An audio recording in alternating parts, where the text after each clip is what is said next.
Hi everyone, Peter here from Flow High Performance, and in this video we'll be covering how to create a microcycle of training for the goal of muscle growth.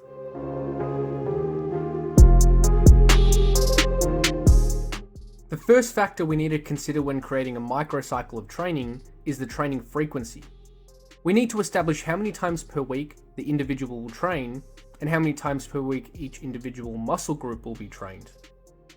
For this example, let's use a training frequency of 6 days per week. So this trainee will perform 6 sessions per week from Monday to Saturday with no training plan for Sunday. We now need to establish how many times each muscle group will be trained per week within the overall training frequency. Let's say for this trainee, a simple push-pull leg split will be used, allowing each muscle group to be trained twice per week. So on Monday and Thursday, the chest and triceps will be trained. On Tuesday and Friday, the back and biceps will be trained, and on Wednesday and Saturday, the legs will be trained. The next variable we need to consider for the microcycle is volume. Volume refers to how many sets per muscle group per week will be implemented. Here are some general guidelines for how many sets each muscle group may require on average for best muscle growth. It should be noted that not all muscle groups are included in this list, as it can be very difficult to quantify volume for some muscles, since they get lots of indirect training volume from other compound lifts.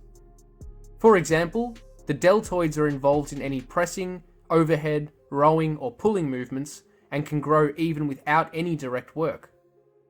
So we won't be including the shoulders, abs or calves in this video, but individuals can still include extra volume specifically for these muscle groups if desired. For this example trainee, we have selected the following volumes to be implemented in our microcycle. For the chest, 18 sets have been selected. For the back, 16 sets have been chosen. 12 sets for the quads and hamstrings, 16 sets for the glutes, 24 sets for the biceps, and 20 sets for the triceps. The volume used can also be adjusted based on what muscle groups the trainee wants to prioritize. So more volume can be allocated to muscle groups that they want to develop more, and less volume can be allocated to the muscle groups they don't particularly want to emphasize.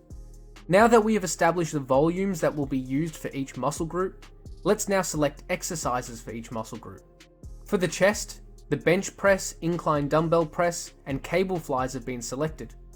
Multiple exercises have been selected to emphasize different fibers of the pec muscle. The bench press is a general overall good chest stimulator. The incline press will emphasize the upper fibers of the pecs, and the cable flies will allow the pecs to undergo a greater range of motion than any pressing exercise will allow. For the back, we have chosen 2 exercises, one vertical pull and one horizontal pull, to emphasize slightly different portions of the back muscles. For this example, pull-ups and seated cable rows have been chosen. For the quads, the back squat and leg extension will be used. The back squat is a great compound lift for the quads, while the leg extension has a slightly different tension curve, providing a slightly different stimulus for the quads. For the hamstrings, the stiff leg deadlift and the hamstring curl will be used. This allows the hamstrings to be trained from both a hip extension movement and a knee flexion movement.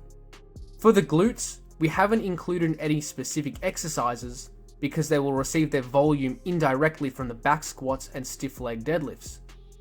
If the trainee particularly wants to emphasize the glutes, specific glute training exercises can be implemented if they desire. For the biceps, volume will indirectly be included from the back exercises, although additional dumbbell curls will also be implemented for extra isolated volume for the biceps.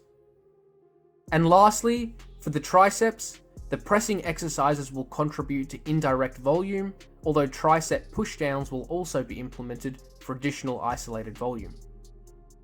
Now that we have established training frequency, volume, and have chosen exercises for each muscle group, we can now put together the complete microcycle.